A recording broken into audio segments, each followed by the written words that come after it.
어느 집에 초등학교에 다니는 한 아이가 있었는데요. 한번 학교 시험을 봤어요. 시험을 보고 나서 이제 시험을 치른 시험지를 가지고 왔는데 공부를 잘했어요. 다 맞았는데 한 문제가 틀렸어요. 한 문제가 어떤 문제였나라고 보니까 아마도 뭐 사회나 자연 문제였던 것 같은데, 문제가 뭐냐면요, 수박은 어느 계절에 나는 과일인가요? 하는 문제였습니다.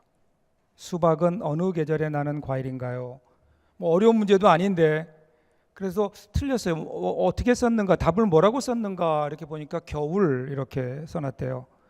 그래서 그 엄마가 물었대. 야, 수박은 여름에 나는 과일인데 왜 겨울이라고 썼느냐? 그랬더니 그 아이가 대답하기를, 엄마, 우리 집 냉장고에는 겨울에도 수박이 있잖아요. 그러더래요. 듣고 보니까 일리가 있는 말이죠. 원래는 여름에는 여름에 나는 과일을 먹고 가을에는 가을에 나는 과일을 먹게 되어 있었습니다. 그런데 이제는 어느 때부턴가 이 제철 과일이라는 말의 의미가 없어졌어요. 비닐하우스가 생기면서, 그러면서 겨울에도 우리는 여름 과일을 먹을 수 있게 됐죠. 제가 어릴 적 자랄 때 보면요, 먹을 수 있는 것과 먹을 수 없는 것이 분명히 구분되어 있었어요. 여름에 먹을 수 있는 것, 그 다음에 꼭 겨울이 되고 가을이 돼 먹을 수 있는 것, 이게 분명히 구분되어 있었죠. 그래서 어릴 적을 돌이켜보면 제일 먼저 맛있게 먹었던 기억이 있는 건 감자예요. 그 다음에 이어서 오이, 수박, 옥수수 이런 것들이 나오고요. 그리고 가을이 돼서야 겨우 뭐 사과, 감 이런 과일들을 좀 먹었죠. 그래서 그때를 돌아보면 철 따라 새롭게 나오는 과일들을 기다리는 재미, 그걸 기다리면서 자, 이제 그때 이게 나올 때가 됐는데 라면서 어떤 제철 과일을 기다리는 기대와 재미가 있었는데, 이젠 그것도 없어지고요. 그러다 보니까 계절에 대한 기다림도 없어지게 되고요. 결국은 그것이 우리의 삶에 대한 무감각으로 이어지고 있는 것은 아닌가. 그래서 계절이 바뀌지만 계절이 바뀌는 것에 대해서 별로 마음속에 와닿는 게 없어요. 과일만 그런 것 아니에요. 여러분, 겨울은 춥고 여름은 더운 것이 자연의 이치입니다. 그래서 여러분, 여름에는요, 땀이 나야 돼요. 땀을 흘려야 되는 거예요. 그리고 겨울에는 추워서 몸이 떨고 뭐 옷을 꽁꽁 껴 입고 뭐 이래야 이게 정상입니다. 그런데 사람들이 갈수록 어떻게 되는가 하면은요, 더위를 못 참아요. 추위를 못 참아요. 그래서 여름에도 겨울처럼 살려고 그러고 겨울에도 여름처럼 살려고 해요. 그렇죠. 그러다 보니까 우리가 조금은 편하게 사는 것 같지만, 그죠? 조금 더 우리가 잘 사는 것처럼 보이지만, 그런데 그것 때문에 우리가 잃어버리는 것들이 있어요. 그게 뭐냐면 우리 인간성이에요. 언제부턴가 그러다 보니까 참을성이 없어졌어요. 더위도 못 참고요, 추위도 참지 못해요. 인간성이 변하고 있어요. 단순히 우리의 체질만이 아니라 인간성도 변해요. 그래서 여름에 더운 것을 못 참고요, 겨울에 추운 것을 견뎌내지 못합니다. 인간의 그 모습이 변하고 있어요. 슬픈 이야기입니다. 하나는 얻었는지 몰라도 이렇게 되니까 둘을 잃어버린 거예요. 보이는 것은 얻었는데 보이지 않는 것을 잃어버렸어요. 작은 것을 얻었는데 더 큰 것을 잃어버린 것이 아닌가. 오늘 우리가 조금 더 편한 것은 얻었는지 모르지만 사실은 더 중요한 우리 인간성을 혹시 잃어버린 것은 아닌가. 잃어버렸어요. 찾아야 합니다. 잃어버린 더 중요한 것들을 찾아야 하는데 어떻게 찾을 수 있을까? 오늘 야고보는요, 그 비밀을 이렇게 얘기합니다. 참으라, 참아라. 자, 7절 볼까요? 오늘 시작하는 7절 상반절 보세요. 그러므로 형제들아, 주께서 강림하시기까지 길이 참으라, 이렇게 얘기합니다. 참으라. 오늘 본문이 시작되는 그 첫 단어가 뭐냐면 그러므로라는 거예요. 그러므로라는 접속사로 시작이 되는데, 이 말은 앞의 상황에서 이어지는 거예요.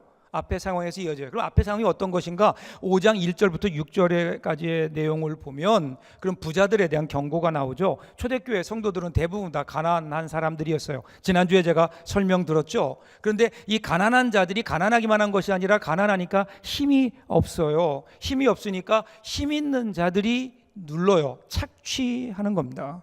그러니까 가난한 것도 억울한데, 그런데 그 가난함 위에 자기가 당연히 받아야 되는 당연한 권리들도 더 힘을 가진 사람들에 의해서 착취당하는 거죠. 4절 보면 추수한 품꾼에게 주지 아니한 삭시 소리 지르며 추수한 자의 우는 소리가 만군의 주의 귀에 들렸다, 그렇게 이야기합니다.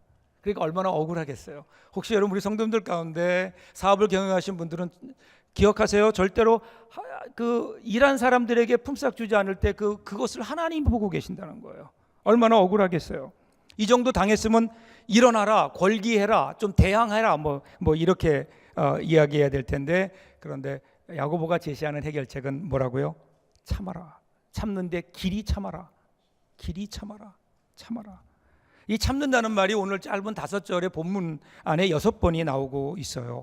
여기 참는다라는 말은요, 헬라어로 크게 2가지로 지금 사용되고 있는데요. 7절, 8절 그리고 10절까지 4번에 걸쳐서 참아라라는 말은요, 마크로스메오라는 말이 사용되고 있어요. 그 다음에 11절에 가면 2번 인내라는 말이 사용되는데, 이 말은요, 휘포메노라는 말입니다. 이 두 말의 말이 좀 달라요. 처음에 나오는 마크로스메오라는 말은요, 벌받아 마땅한 사람들마저도 하나님이 노하지 아니하시고 길이 참으신다라고 얘기할 때에 그때 이 말을 쓰는 거예요. 그러니까 이런 의미에서 하나님이 우리를 참으셨던 것처럼 너희도 참아라, 이런 의미입니다. 자, 그런데 그 다음에 나오는 휘포메노라는 단어는요, 물론 기다리라는 뜻이 인내라는 뜻으로 번역됐지만 근데 이것은 그냥 기다림이 아니에요. 소망이 넘치는 미래에 대한 적극적인 기다림입니다. 이 기다림에는 뭐가 전제되어 있는가 하면요, 소망이에요. 미래가 전제되어 있는 거예요. 그러니까 이 기다림은 어쩔 수 없이 그냥 막연히 저항할 힘이 없으니까 그저 주저앉아 있는 것이 아니라 분명하고 소망이 넘치는 미래가 있기 때문에 그 미래를 기다리는 적극적인 인내, 이것이 바로 휘포메노라는 겁니다. 오늘 성경에서 우리 얘기하는 이 소망, 이 인내가 바로 여기에 있는 거예요. 분명한 미래가 있어요. 앞날에 대한 소망이 있어요. 그래서 소망을 가지고 적극적으로 기다리는 겁니다. 그리고 이 소망의 중심에 뭐가 있는가? 그리스도의 강림이 있어요. 그리스도의 강림하시기까지 길이 참아라. 막연한 미래가 아닌 거예요. 그냥 있을 것 같은 전설 속에 나오는 이야기가 아닙니다. 이미 정해져 있어요. 보통 사람들은요, 시간이라는 것을 원과 같은 개념으로 생각해요. 돌고 돈다라는 거죠. 시간은 다시 돌아오는 것이다. 윤회한다. 그래서 내가 이번에 기회를 놓쳐도 또 다른 시간이 나에게 기회가 주어질 것이다. 그런데 성경은 거기에 대해서 어떤 윤회적인 시간관이 아니고요, 성경은 직선적인 시간관입니다. 시작이 있어요. 그리고 끝이 있어요. 그거 단순해요. 시작과 끝이 있어요. 창조가 있어요. 그 다음엔 그 창조에 대한 심판이 있어요.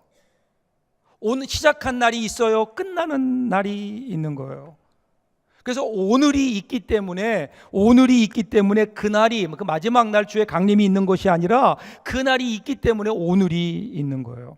그날이 먼저 있고, 그리고 오늘은 그날을 향해 우리가 살아가는 한 날인 거예요. 그러니까 오늘 내일 하다가 우연히 닿는 것이 그날, 우리 미래의 그 날이 아니라 그날은 하나님의 날이고 주께서 정하신 날이고 인간의 힘으로 좌우할 수 없는 바로 그날인 거죠. 이렇게 시작과 끝, 알페와 오메가라고 하는 하나님의 역사 속에 그때 뭐가 있어요? 우리는 그 가운데 있는 거예요. 그 가운데 뭐예요? 현재를 우리가 살고 있는 거예요.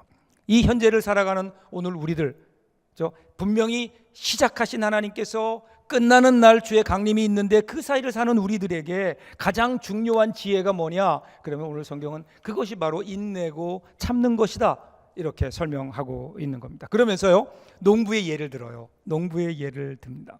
7절 하반절 보세요. 보라, 농부가 땅에서 나는 귀한 열매를 바라고 길이 참아 이른 비와 늦은 비를 기다리나니, 이렇게 나와요. 자, 농부가 씨를 뿌리죠. 그 다음에 열매를 거둘 때까지 기다려요. 간절히 기다립니다. 소출이 끝날 때까지 농부는 인내하면서 기다리는 거예요.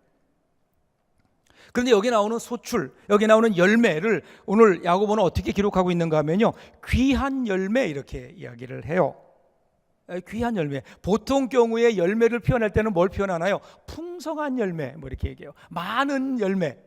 양적인 걸 주로 표현하는데, 그런데 오늘 여기는 양적인 것보다 질적인 것을 표현해서요, 귀한 열매를 바라고. 여러분, 이 귀한이라는 단어는요, 하나님과 연관되어 있는 거예요. 귀한이라는 단어는 하나님과 연관되어 있어요. 그러니까 좀 더 이것을 우리들이 더 깊게 번역해 보면, 하나님이 주시는 열매, 이것이 귀한 열매의 의미입니다. 무엇을 바라는가? 하나님이 주신 열매를 바란다라는 거예요. 그러니까 여러분, 농부의 그 인내를 보면, 농부는 내가 열매를 맺는 것이 아님을 알고 있어요. 그래서 농부는 뭘 원해요? 땅의 열매를 원하지만, 땅의 열매를 위해서 어디를 바라보나요? 하늘을 바라봐요. 그래서 하늘에서 뭐가 내려야 돼요? 이른 비가 내리고 늦은 비가 내려야 돼요. 하늘에서 햇빛이 와야 돼요. 하늘에서 비가 내려야, 그래야 땅의 열매가 맺는 거예요.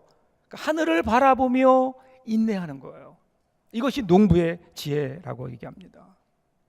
자, 이런 의미에서 오늘 성경에서 말하는 이 인내, 기다림이라는 것은요, 막연한 기다림이 아니고, 그들은 무언가 마음속에, 그들은 그들의 삶 속에 분명한 약속을 받은 사람들입니다. 여러분, 농부가 하늘을 바라보면서 비가 내리기를 원하지만, 그런데 그들이 정말 바라보는 것은 또 하나는 어디에 있나요? 땅속에 이미 심어놓은 씨앗이 있는 거예요.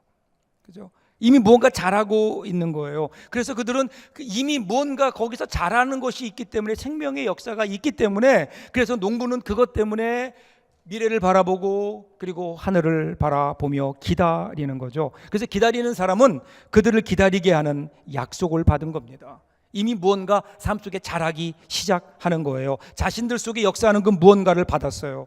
그렇기 때문에 오늘 우리의 인내라고 하는 것은 막연한 인내가 아니에요. 그냥 어찌어찌하다 보면 잘 되겠지라는 어떤 희망사항이 아닌 거예요. 그 우리 안에 분명히 무언가 약속이 있고, 그것이 지금 진행되고 있고, 그것이 미래를 향해 나가고 있다고 하는 것에 대한 확신으로부터 사실 우리의 이 인내가 시작되는 거죠. 여러분, 마치 여러분 씨앗과 같아요. 여러분, 씨앗을 보세요. 씨앗을 보면 작고 보잘것없죠. 근데 그것이, 그 안에는 무엇이 있는가 하면요, 정해진 유전자가 있어요. 그 안에는 정해진 목적이 있어요. 싹이 나고, 거기서 잎이 나고, 그리고 꽃이 피고 열매가 맺을 때의 그 모습은 지금 씨앗으로는 도저히 가늠해 볼 수 없는 엄청난 미래가 있는 거죠. 그래서 그 씨앗 안에는 이러한 DNA 유전자가 있어요. 즉, 정해진 목적, 온전한 상태에 대한 계획이 그 가운데 들어가 있는 거예요. 그런데 그 계획이 온전하게 펼쳐지기 위해서는 뭐가 필요해요? 시간이 필요해요. 시간이 있어야 되는 거예요. 그때까지 어떻게 해요? 꽃으로 열매로 자라날 때까지 이 과정에서 요구되어지는 것이 무엇인가 하면 바로 농부의 인내입니다. 농부가 참고 기다리는 거예요. 자랄 때까지. 그래서 시간은 내 편입니다. 견뎌내면, 이 시간만 참으면, 그러면 귀한 열매가 맺혀지는 거예요. 열매가 맺혀지는 그날을 기억하는 거예요. 자, 그런데 농부가 기다리는 것은요, 열매만이 아닙니다. 이른 비와 늦은 비를 기다리고 있어요. 여러분, 이른 비와 늦은 비라고 하는 것은 지중해 극동 지역에서만 나타나는 아주 기이한 기상 현상인데요. 1년에 비가 2번 내려요. 2번 내리는데 언제 내리는가? 이른 비는 곡식을 파종하기 전에 비가 내려야 곡식을 파송할 수 있어요. 늦은 비는 추수 전에 3, 4월경에 내리는데, 그 비가 내려야 곡식이 자라고, 그리고 곡식을 추수할 수 있는 거예요. 그러니까 오늘 농부가 기다리는 건 뭐예요? 물론 궁극적으로 열매를 기다리지만, 그 열매가 아니라 열매를 거두기 위해서 오늘 내리는 이른 비와 늦은 비를 기다리고 있는 거예요. 이게 농부의 기다림입니다. 농부의 기다림. 그러니까 그저 씨를 심어놓고 그저 끝날에 가서 곡식을 거두는 것만으로서 끝나는 것이 아니라, 그 가운데 곡식을 거두기까지 필요한 햇빛과 그 다음에 물과 양분들을 내리도록, 그렇죠? 그것들이 있도록, 그 하늘에부터 이른 비와 늦은 비가 내리도록 기다리며 인내하는 농부의 모습이 필요하다는 겁니다. 이것이 하나님의 은혜이기도 합니다. 하나님은 우리에게 인내하라고 하는 것은요, 야, 네가 이 땅에 사는 동안 참다가 내 앞에 오면 내가 다 보상해 줄게, 이것이 아니라 이른 비와 늦은 비로 오늘 이 시대에 우리가 참고 하나님 말씀대로 우리들이 이 세상을 인내하며 참고 살아가는 우리 성도들, 그죠? 우리가 인내하며 살아가는 삶의 순간순간마다 하나님이 오셔서 하나님이 함께 하시며 하나님이 위로해 주시겠다고 하는 약속이 이 가운데 숨어 있는 거죠. 이어지는 8절도 보세요. 너희도 길이 참고 마음을 굳건하게 하라. 주의 강림이 가까우니라. 마음을 굳건하게 하라는 거예요. 굳건하게 해야 되는 이유는 뭐냐면 마음을 자꾸 나누지 말라는 거예요. 야고보서에서 계속해서 나오는 이야기가 그거잖아요. 두 마음이에요. 두 마음. 주님이 오시는 것을 기억하고 살아라. 주님이 이 땅에 오시는데 그 주님이 오시는 그날을 준비하며 살아라. 세상에 마음 뺏기지 말아라. 더 이상 마음을 나누어서 두 마음이 되어서 세상도 바라보고 하나님도 바라보고 왔다 갔다 하지 말아라. 주께 마음을 확정하고 살아라. 굳건하게 해라. 이렇게 얘기하면서 그 이유가 어디에 있다고요? 주의 강림이 가깝다는 거예요. 주의 강림이 가깝다. 여러분, 여기서 주의 강림이 가깝다라고 하는 이 말은요, 영어로 보면 at hand라는 말입니다. at hand. 주님 오실 때가 가까웠다는 거예요. 가까웠다는 것은 뭐냐면 내가 손을 뻗치면 내 손이 닿을 만한 거리에 있다는 거예요. 가까이에 있다는 거예요. 여러분, 물론 우리 주님께서 정하신 때에 이 땅에 심판주로 재림주로 다시 오실 거예요. 우리 분명히 그거 믿습니다. 그런데 그날만이 주님이 오시는 것이 아니라는 거예요. 주님은 그때 우리 가운데 분명히 역사의 심판주로 오시지만 그 전에도 성령님을 통해서 우리 가운데 거하시며 너희가 두려워하지 말아라. 왜냐하면 내가 세상 끝날까지 너희와 함께 할 것이다 라고 약속해 주셨던 성령께서 우리 가운데 거하시며 오늘도 우리 가운데 거하고 계시잖아요. at hand. 우리 가운데 가까이 계신다고요. 그 주님이 멀리만 계신 게 아니에요. 그 주님은 나중에 예수님이 오실 때 우리가 죽어서만 만나는 그분이 아니라 오늘 우리 삶의 현장 속에서 우리가 인내하며 주님의 오심을, 주님이 함께 하심을 우리들이 경험할 수 있는 그분인 거죠. 그래서 여러분, 오늘 우리 신앙, 우리가 이런 주의 강림을 믿고 사는 우리들에게 가장 중요한 게 뭘까요? 그날이 아니에요. 그날 그 이전에 오늘이 우리에게 중요한 거예요. 오늘 삶이 중요해요. 여러분, 신앙의 장은 뭘까요? 신앙의 장은 결국 우리의 삶이에요. 여러분의 가정이고 여러분의 직장이에요.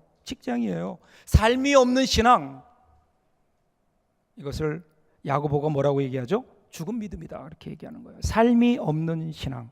그러니까 결국 주님의 강림을 기다리는, 그렇죠? 믿고 기다리는 사람들에게 나타나야 될 믿음이 뭐냐? 그 믿음의 구체적인 모습이 인내라는 거예요. 인내. 오늘 주님이 오실 날을 준비하며 살아라라고 하는 말은 목 빼고 주님 오실 날이 언젠가만 기다리고 그날이 언제인가에 관심 갖고 살라는 그것이 아니라 그날을 준비하며 오늘을 참으며 오늘 우리가 감당해야 될 여러 가지 인생의 어려운 일들 가운데 그 일들을 참아내고 이겨내며 성실한 땀을 흘리며 살아가는 그런 모습을 주님이 우리에게 요구하시는 거예요. 현재가 없는 꿈은 미래가 없는 꿈, 그렇죠? 그것은 아무런 의미가 우리 가운데 없잖아요. 그렇죠? 아무리 우리가 그런 꿈을 가지고 있다 하더라도 만약 오늘 우리 가운데 현재가 없다면 현재가 없는 미래, 우리에게 무슨 의미가 있을까요? 혹시 오늘 우리의 신앙도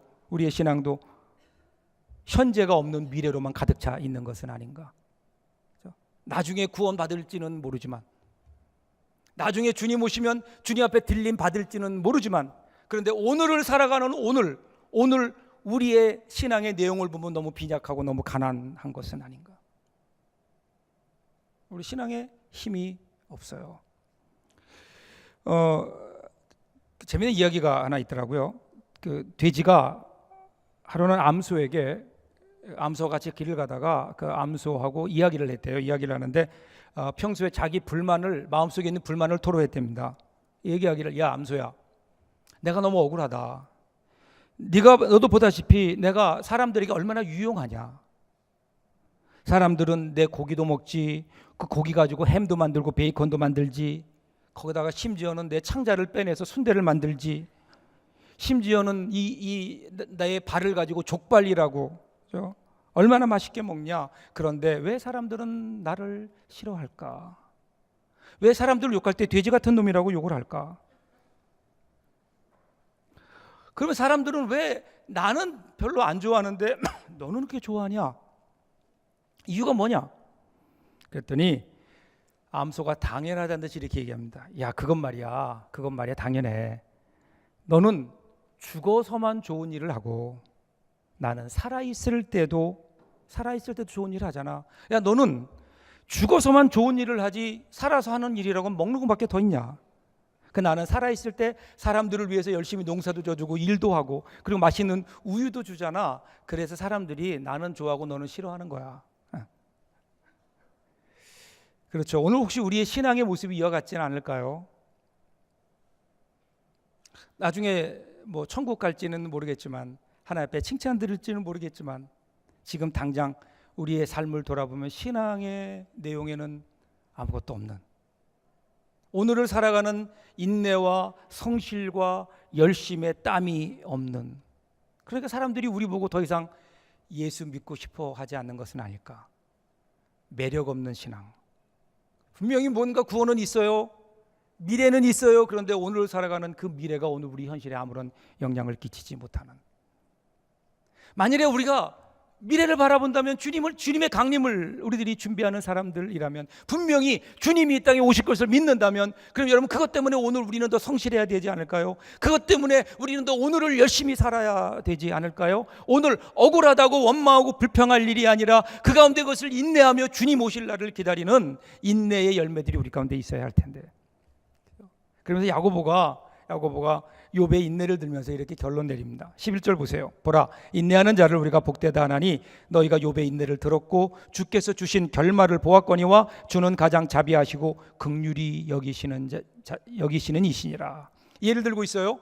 욥의 인내를 얘기합니다. 자, 그런데 제가 이 말씀을 준비하면서 그런 생각이 들었어요. 자, 욥이 과연 인내했는가? 하나님이 인정하실 만한 인내인가? 여러분 욥기를 읽어보시면 욥이 인내했나요? 예라고 얘기하는 분들은 1장 2장만 읽은 분들이에요. 정말 욥이 끝까지 원망하지 않고 불평하지 않고 범죄하지 않았는가? 물론 여러분 처음에 나온 1장 2장을 보시면 우리가 하나님께 복을 받았은즉 재앙도 받아야 되지 않겠느냐, 뭐 멋있는 얘기가 나와요. 입술로 범죄하지 않은 것도 사실이에요. 그런데 그 다음에 나오는 욥기서 전체를 보면 1장 2장과는 전혀 다른 모습이 나타나고 있어요. 인내와는 거리가 멀어요. 극심한 고난, 특히 이해할 수 없는 고난 속에 그는 울부짖으며 차라리 죽었으면 좋겠다. 하나님 왜 나를 낳으셨나요? 뭐 이러면서 하나님을 향하여 얼마나 원망하는지 모릅니다. 욥기 10장 18절이 대표적인 거죠. 어찌하여 나를 모태에서 나오게 하셨습니까? 차라리 그 누구의 눈에도 띄지 않고 숨져 태어나지 않았던 듯이 모태에서 무덤으로 바로 갔다면 좋았을 것을. 나의 수명은 이제 다 되었습니다. 좀 내버려 두소서. 잠깐이라도 밝은 날을 보게 하여 주소서. 여러분 이게 성경이니까 이 정도로 번역한 거죠. 이거 한번 해보자는 거예요, 하나님하고. 그렇죠? 할 말 다 합니다. 하나님을 향하여 원망합니다. 불평합니다. 그는 이렇게 일어난 모든 일에 내 불행의 주범이 누구냐? 하나님 당신 아닙니까? 지금 하나님을 지목하고 있어요. 자신의 태어난 날을 저주합니다. 하나님의 창조를 부인하는 겁니다. 분노와 원망과 쓰디쓴 아픔들 구구절절 나타나고 있어요. 이런데 어떻게 인내일까요? 이게 인내일까요? 그럼에도 불구하고 성경은요 욥의 인내를 이야기하는 겁니다. 욥의 인내, 성경에서 이야기하는 욥의 인내는 뭘까요? 욥의 인내는요 단순히 하고 싶은 말 안 하고, 하고 싶은 것 참고, 욕하고 싶은 것 안 하고, 화내고 싶은 거 참는, 그것을 참아낸 인내가 아니라, 성경에서 얘기하는 인내는, 하나님께서 보신 인내는 어디에 있는가 하면요 하나님께 토로하고 상대했던 인내입니다. 끝까지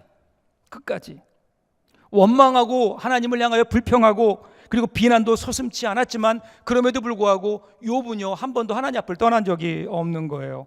이해할 수 없는 고난도 그에게 있어요. 풀리지 않는 고난이 그에게 있어요. 그럼에도 불구하고 그 앞에서 그는 하나님을 향하여 원망하고 불평했지만 그럼에도 불구하고 하나님을 떠나지 않았던 하나님 앞에 살았어요. 하나님께서 이것을 인내라고 인정하시는 거예요. 이것이 욥의 인내입니다. 욥의 인내. 그러면 여러분 여기에서 나오는 우리가 말하는 인내라고 하는 것은요 얼마나 참았느냐, 얼마나 하고 싶은 일을 안 했느냐, 얼마나 내 감정을 내가 조절했느냐라고 하는 의미의 인내가 아닌 거예요. 그래서 여러분 이 인내가 어디로 연결되는 줄 아세요? 마지막 11절 보세요. 11절 보면 주의 결말을 보았거니와 이렇게 나와요. 주의 결말을 보았거니와 뭐라고요? 주의 결말이에요. 그러면서 어떻게 끝나고 있는가 하면요, 주는 가장 자비하시고 긍휼히 여기시는 이시니라. 긍휼히 여기시는 이시니라. 지금 여러분 결론이 어디로 가는가 하면요, 욥의 인내를 칭찬하는 게 아니에요. 하나님의 긍휼과 자비를 강조하고 있어요. 그러니까 결론이 욥이 아니에요. 욥의 인내가 아니에요. 하나님의 긍휼하심입니다. 하나님의 긍휼하심과 자비하심으로 되어진 하나님의 결말인 거예요. 주의 결말, 욥의 결말이 아니에요. 욥이 인내함으로 만들어내는 결말이 아니라 욥의 인내와는 상관없이 하나님께서 이루어 가시는 하나님의 결말이 있다는 거예요. 주님이 주시는 결말이에요. 욥의 인내가 만들어내는 결말이 아니라 하나님이 만들어낸 결과, 하나님이 주신 결과, 하나님의 자비와 긍휼이 욥에게 가져다 준 그러한 결과, 하나님의 결말, 그 결말이 있다는 거예요. 그 결말이 뭐예요? 그 결말은요, 하나님의 자비하심과 긍휼하심이라는 거예요. 욥의 인내가 아닌 거예요. 하나님이 주신 결말, 하나님의 자비와 그리고 하나님의 긍휼이 가져다 준 결과를 한마디로 얘기하면 그것은 합력과 선을 이루는 걸 겁니다. 합력해서 선을 이루어 가시는 하나님, 욥의 그 원망과 불평 속에서도 욥을 붙드시고 그것마저도 인내라고 인정해 주시며 그를 이끌어 가시는 하나님, 무엇을 이끌어 가세요? 긍휼하심과 자비하심으로 이끌어 가시는 하나님은 이미 욥의 인생을 보시며 욥의 인생의 시작과 끝을 이미 준비해 놓으셨어요. 그것은 하나님의 긍휼하심과 자비하심인 거예요. 하나님이 이미 그렇게 정하셨어요. 하나님께서 합력해서 선을 이루어 가시는 거예요. 그래서 하나님이 합력해 선을 이룬다고 하는 것은 그의 결말이 해피엔딩이라는 겁니다. 하나님의 자비하심과 긍휼로 만들어지는 하나님의 결말, 해피엔딩. 여러분, 욥의 인내가 우리에게 보여주는 것은 이것 아닐까요? 그렇다면 오늘 하나님 우리에게 인내하라고 명령하시는 그 근거는 어디에 있을까? 우리가 이것을 알라는 겁니다. 내 힘으로, 내 능력으로 내가 결단하고 내가 도덕적으로 좀 더 참아야 되겠다, 인내해야 되겠다, 내가 좀 더 마음속에 내 감정을 컨트롤해야 되겠다가 아니라 오늘 우리들이 보아야 하는 것은, 우리가 오늘 인내하기 위해서 보아야 되는 것은 이 하나님의 결말을 좀 봐야 된다는 거예요. 욥의 결말, 욥의 인내가 아니라 욥의 결말을 좀, 하나님의 결말을 보자는 거예요. 하나님의 자비하심과 긍휼하심이 욥을 어떻게 이끌어 갔는지, 우리 인생의 끝은요, 우리가 만드는 게 아니에요. 우리 인생의 결론은 우리가 짓는 게 아니에요. 그것은 하나님의 결말이에요. 하나님께서 우리 인생의 결말을, 마지막을 쥐고 계시는 거예요. 이 세상에 의해서 우리의 결론이 나는 게 아니에요. 하나님은 세상에 우리를 맡기지 않으셨어요. 하나님은 세상에 우리를 맡긴 것이 아니라 오늘 우리를 하나님의 손에 붙드시고 오늘 우리를 인도하시고 하나님의 결말로, 해피엔딩으로 모든 것이 합력할 선을 이루어 가시는 하나님의 계획 속에 우리를 집어넣으시고 오늘 우리를 인도해 가시는 거예요. 이걸 좀 여러분들이 바라볼 수 있기를 바랍니다. 이미 하나님 우리에게 알려주셨잖아요. 결론을 우리에게, 결말을 보여주셨잖아요. 천국에 관하여, 영생에 관하여, 구원에 관하여, 다시 오실 주님에 관하여 이미 모든 것을 우리가 알매도 불구하고 왜 우리가 누리지 못할까요? 어떨 때 보면 우리가 이 많은 것을 알았으면서도 사실은 아무것도 갖지 못한 사람처럼, 아무것도 없는 사람들처럼, 모든 것을 가졌음에도 아무것도 없는 사람처럼 가난하게 살아가는 오늘 우리의 모습, 이 귀한 하나님의 결말을 우리들이 알고 있으면서도 이 세상의 조그만 일에도 참지 못하고 원망하고 불평하고 우리의 자리를 박차고 일어나는, 그러다 보니 어쩌면 우리는요, 예수 믿지 않는 사람들보다 더 비참하게, 더 가난하게 살고 있는 것은 아닌지. 여러분, 주님을 좀 바라보세요. 욥의 인내가 아니에요. 하나님의 결말이에요. 오늘도 그 욥을 인도하셨던 하나님이 여러분을 쥐고 모든 것이 합력할 선을 이루어 가시는 하나님의 긍휼과 자비하심으로 우리의 삶을 인도하고 계시다고요. 그리고 그것은 해피엔딩입니다. 하나님의 결말이에요. 이것을 바라보여 오늘 우리는 힘을 내는 겁니다. 어려운 일이 있다고 그 자리에 포기하지 않는 겁니다. 욥처럼 때로는 화도 나고 때로는 불평도 하지만 그러나 하나님 앞을 떠나지 않는 겁니다. 하나님 앞에 내 자리를 만들고 지키는 겁니다. 하나님, 나를 인도해 달라고. 이 하나님의 인도하심 속에 저들 승리하는 진짜 인생의 모습이 무엇인가, 예수 믿는 모습이 무엇인가를 세상에 보여줄 수 있는 인내하는, 사랑하는 귀한 주의 백성들 될 수 있기를 주님의 이름으로 축복합니다. 기도하겠습니다.